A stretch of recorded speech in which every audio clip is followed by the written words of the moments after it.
অন্ধকার জগতের নিয়মগুলো অনেকটা তাসের খেলার মতো। বাকিদের তুলনায় দাম কম হলেও তাসের ঘর ভাঙতে একাই যথেষ্ট।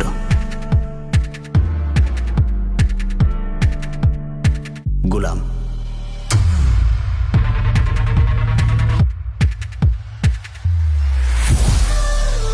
খেলায় সব থেকে রঙিন তাস,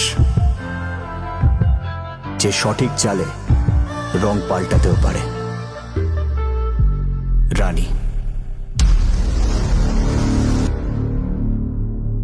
এই রাজা মানুষদের বুঝিয়ে নয়, কুপিয়ে রাজত্ব করে।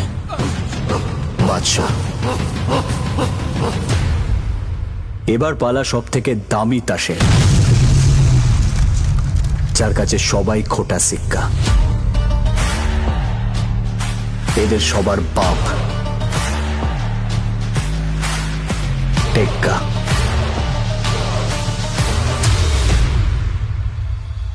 কিন্তু খেলায় এমন একটা তাসও থাকে যার জন্য কোনো নিয়ম তৈরি হয়নি, কারণ সে নিয়ম মানতে নয়, ভাঙতে এসছে। জোকার।